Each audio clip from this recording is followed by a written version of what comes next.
இங்கே பாருங்கள், இதான் மேஜிக் சாக்லேட். என்ன மேஜிக்? அதாவது இது எப்படி என்னன்னாலும் 9 சாக்லேட் தான் வரும். அது எப்படி? நீ வேணா நெடுக்க எண்ணி பாரு. 1 2 3 4 5 6 7 8 9. நீ வேணா குறுக்க எண்ணி பாரு. 1 2 3 4 5 6 7 8 9. 9 தானே வருது. இப்போ இதுலேருந்து ஒரு சாக்லேட்டை நம்ம எடுத்தாலுமே 9 தான் வரும். அது எப்படி? சரி, நான் வேணா இப்போ உங்களுக்கு டேஸ்ட் பண்ணி காமிக்கிறேன் பாருங்கள். இந்த சாக்லேட்டு வேறு சாக்லேட் இருக்கா? சரி, இந்த சாக்லேட்டு நல்லா தான் இருக்குது, சாப்பிட்டு பாரு. சரி, இப்போ அவன் ஒன்று சாப்பிட்டுட்டு இருக்கான். இப்போ இந்த சாக்லேட் எடுத்து நம்ம நடுவில் வைப்போம்.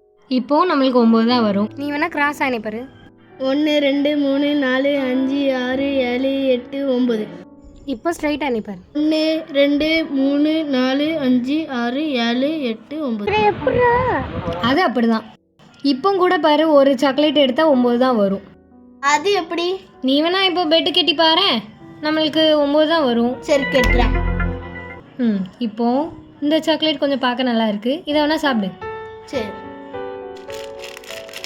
சரி, இப்போ இந்த சாக்லேட் எடுத்து நம்ம நடுவில் வச்சிடலாம். இப்போ நமக்கு 9 சாக்லேட் தான் வரும். அது எப்படி? ஆனால் ஸ்ட்ரைட்டாக எண்ணிப்பாரு. 1 2 3 4 5 6 7 8 9. இப்போ நீ கிராஸாக எண்ணிப்பாரு. 1 2 3 4 5 6 7 8 9. 9 சாக்லேட் வருதா? இப்போ இதுலேருந்து ஒரு சாக்லேட் எடுத்தால் கூட 9 தான் வரும்.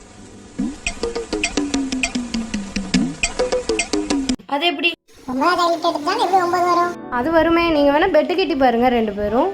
சரி, நாங்க இப்போ கேட்றோம். பெட் கட்டி பார்க்குறோம். நான் ஜெயிச்சிட்டா மொத்த ரூபாய் எனக்கு தான்.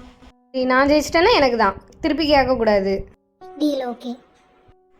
சரி, இப்போ இந்த சாக்லேட்டு எப்படி இருக்குது? சரி, இந்த சாக்லேட் நல்லா தான் இருக்குது, இதை நீ சாப்பிடு. இப்போ ஒரு சாக்லேட் அவன்கிட்ட கொடுத்தாச்சு, அவன் சாப்பிடட்டும். இப்போ இந்த சாக்லேட் எடுத்து நம்ம நடுவில் வச்சிடலாம். ஓகே. இப்போ ஸ்ட்ரைட்டாக எண்ணிப்பாரு. 1 2 3 4 5 6 7 8 9. இப்போ கிராஸாக எண்ணிப்பாரு. 1 2 3 4 5 6 7 8 9. 9 தானே வருது. அப்படின்னா இந்த மொத்த காசு எனக்கு தான்.